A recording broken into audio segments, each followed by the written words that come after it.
গণহত্যাকারী শেখ হাসিনা মানবজাতির কলঙ্ক, তাকে কখনোই ক্ষমা করা যাবে না বলে মন্তব্য করেছেন বিএনপি মহাসচিব মির্জা ফখরুল ইসলাম আলমগীর। জুলাই গণ অভ্যুত্থানের বর্ষপূর্তি উপলক্ষে মাসব্যাপী কর্মসূচির অংশ হিসেবে জিয়া উদ্যানে বৃক্ষরোপণ কর্মসূচির উদ্বোধন করে তিনি একথা বলেন। মির্জা ফখরুল বলেন, জুলাই শহীদদের জন্য কিছু করতে না পারলে জাতি ক্ষমা করবে না। দুর্নীতিমুক্ত এবং উদার গণতান্ত্রিক রাষ্ট্র প্রতিষ্ঠায় সরকার প্রতিশ্রুতি অনুযায়ী নির্বাচন দেবে বলেও তার আশা।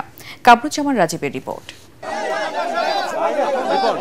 জুলাই গণ অভ্যুত্থানের বর্ষপূর্তি উপলক্ষে মাসব্যাপী কর্মসূচির অংশ হিসেবে রাজধানীর জিয়া উদ্যানে বৃক্ষরোপণ কর্মসূচির উদ্বোধন করেন বিএনপি মহাসচিব মির্জা ফখরুল ইসলাম আলমগীর। এতে বিএনপি নেতারা অভিযোগ করেন, জুলাই যোদ্ধাদের জন্য কিছু না করে কেউ কেউ জুলাই চেতনাকে ব্যক্তিগত সম্পত্তি হিসেবে ব্যবহার করছে।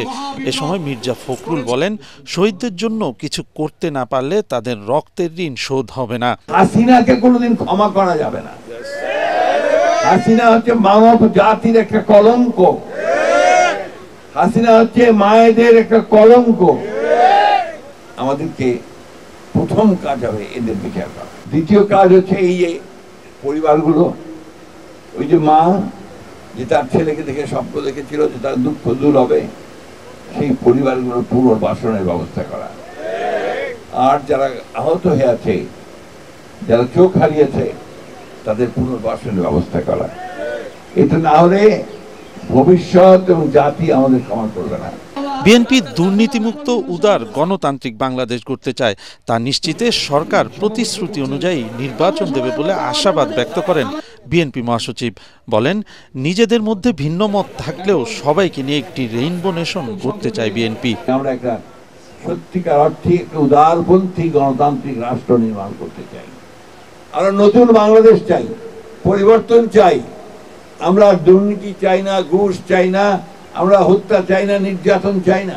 আশা করি আগামী দিনের যে নির্বাচন প্রতিশ্রুতিবদ্ধ হয়েছেন এই কেয়ারটেকার সরকার, যে 26 ফেব্রুয়ারির মাঝামাঝি সময় নির্বাচন হবে, সেই নির্বাচনের মধ্য দিয়ে আমরা জনগণের একটা সরকার তৈরি করতে পারবো।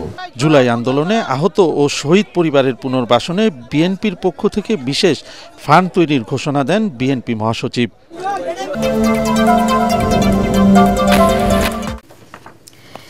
৭২-এর সংবিধান বাতিল করে রাষ্ট্র পরিচালনায় নতুন সংবিধান রচনা করা হবে বলে মন্তব্য করেছেন এনসিপির আহ্বায়ক নাহিদ ইসলাম। তিনি বলেন, মুজিববাদী সংবিধানকে বাতিল করে পাহাড় ও সমতলের মানুষের অধিকার নিশ্চিত করতে হবে। দুপুরে রাঙামাটি জুলাই পদযাত্রা শেষে পথসভায় নাহিদ এসব কথা বলেন। এ সময় পার্বত্য চট্টগ্রাম অশান্ত রেখে একটি অপশক্তি ফায়দা লুটতে চাইছে বলে অভিযোগ করেন এনসিপির কেন্দ্রীয় নেতারা। রাঙামাটি প্রতিনিধি পুলক চক্রবর্তীর তথ্য ও চিত্রে ঐশী গোস্বামী প্রমার রিপোর্ট। এসি কেনার কথা ভাবছেন? ভিশন দিচ্ছে যে কোনো এসিতে 15% নিশ্চিত ছাড়। এছাড়াও থাকছে মানি ব্যাক গ্যারান্টি নিশ্চয়তা। রাঙামাটি জেলা শিল্পকলা একাডেমি চত্বর থেকে শুরু হয় এনসিপির এই পদযাত্রা। শহরের প্রধান সড়ক ঘুরে 15 সিএনজি চত্বরে এসে শেষ হয় পদযাত্রা। পরে সেখানে পথসভায় বক্তব্য রাখেন দলের কেন্দ্রীয় নেতারা। রাঙামাটির অনেক ভালোবাসার মানুষ। এনসিপি নেতারা বলেন, পার্বত্য চট্টগ্রাম অশান্ত রেখে একটি অপশক্তি ফায়দা লুটতে চাইছে। জনগণকে ঐক্যবদ্ধ হয়ে সব বিভাজনের বিরুদ্ধে রুখে দাঁড়ানোর আহ্বান জানান তারা। আমরা বলবো পাহাড় থেকে সমতলে, আপনারা বলবেন লড়াই হবে একসাথে।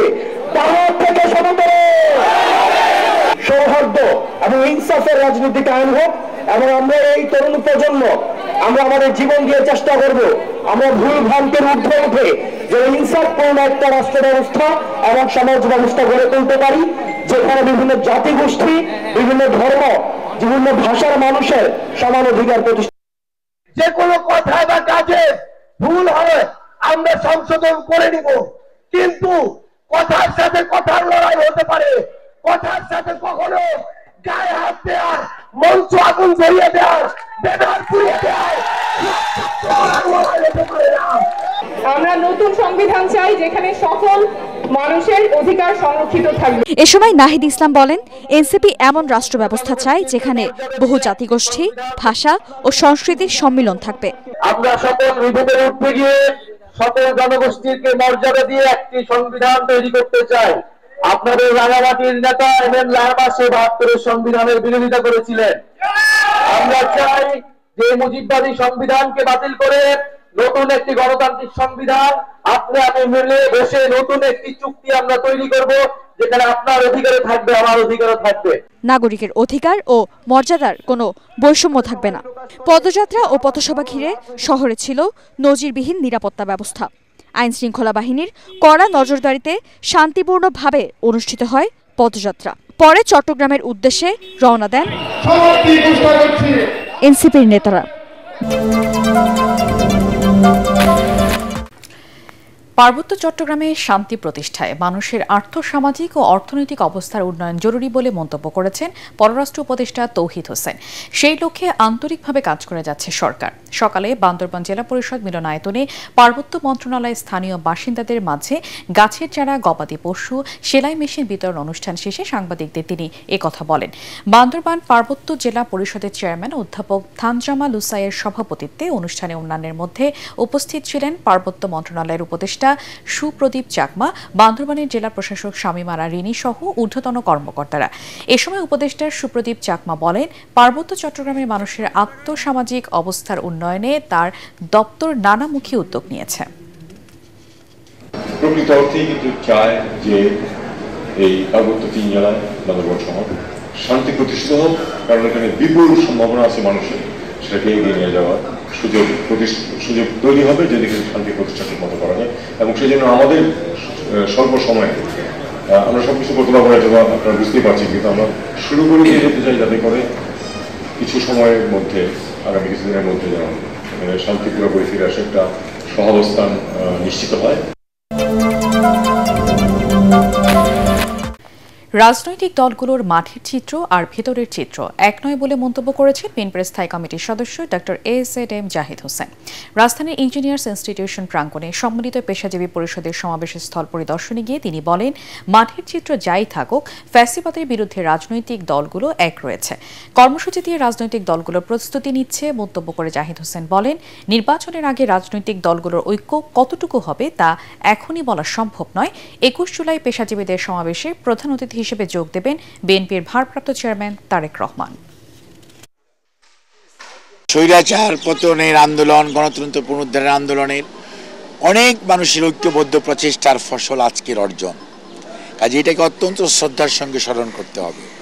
জাতীয় নির্বাচন, বিভিন্ন রাজনৈতিক দল আছে, ওনারা ওনাদের কর্মসূচি নিয়ে জনগণের কাছে যাবেন এবং যখন নির্বাচন আসবে তখন দেখতে পাবেন যে এই নির্বাচনে সবাই যার যার কর্মসূচি নিয়ে কে কতটুকু কার সাথে ঐক্যবদ্ধ হতে পারছে সেটা ওই সময় বলা যাবে। এখন এই মুহূর্তে অগ্রিম বলে ঐক্য প্রচেষ্টাকে বিনষ্ট করা সঠিক হবে না। তা মাঠে দেখছেন, ভিতরের চিত্র কিন্তু কোনো অবস্থাতে এইরকম আছে বলে আমি বিশ্বাস করি না। জুলাই গণঅভ্যুত্থানের সময় সংগঠিত মানবতাবিরোধী অপরাধের অভিযোগে আওয়ামী লীগের সাধারণ সম্পাদক ওবায়দুল কাদের সহ ৪৫ জনের বিষয়ে তদন্ত প্রতিবেদন দেওয়ার জন্য আগামী ১৫ই অক্টোবর পর্যন্ত সময় দিয়েছে আন্তর্জাতিক অপরাধ ট্রাইব্যুনাল। বিচারপতি গোলাম মুর্তজা মজুমদারের নেতৃত্বে ২ বিচারপতির বেঞ্চ এ আদেশ দেয়। এই মামলার আসামিদের মধ্যে রয়েছেন সাবেক মন্ত্রী আনিসুল হক, ফারুক খান, দীপুমণি, আব্দুর রাজ্জাক, শাহজাহান খান, গোলাম দস্তগীর গাজী, আমির হোসেন আমু, কামরুল ইসলাম, রাশেদ খান মেনন, হাসানুল হক ইনু, সাবেক উপদেষ্টা তৌফিকি ইলাহি চৌধুরী, সালমান এফ রহমান, সাবেক প্রতিমন্ত্রী কামাল আহমেদ মজুমদার, জুনায়েদ আহমেদ পলক, সাবেক এমপি সোলাইমান সেলিম, সাবেক আইজিপি চৌধুরী আব্দুল্লাহ আল মামুন, অবসরপ্রাপ্ত বিচারপতি এএইচএম শামসুদ্দিন চৌধুরী মানিক, সাবেক স্বরাষ্ট্র সচিব জাহাঙ্গীর আলম। এছাড়া সাবেক আইজিপি চৌধুরী আব্দুল্লাহ আল মামুন সহ ২৩ অভিযুক্তদের বিরুদ্ধে তদন্ত প্রতিবেদন দাখিলের জন্য ৫ অক্টোবর পর্যন্ত সময় দিয়েছে ট্রাইব্যুনাল। এদিন ৭ মামলায় মোট ৩৯ জনকে ট্রাইব্যুনালে হাজির করা হয়।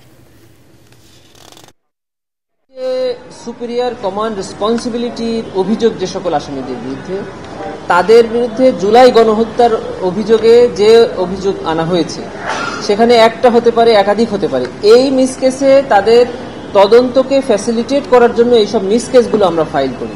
এটা হলো তদন্তকে ফ্যাসিলিটেট করা। এই জন্য এই মামলায় কতজন আসামি, তাদেরকে কি করা হলো না করা হলো এটা ট্রাইব্যুনাল দেখবেন না। যখন ফ্রেশ তদন্ত প্রতিবেদন দাখিল করা হবে তখনই তার নামে আইসিটি বিডি মামলার মাধ্যমে ফ্রেশ কেস ফাইল হলো by filing a formal charge.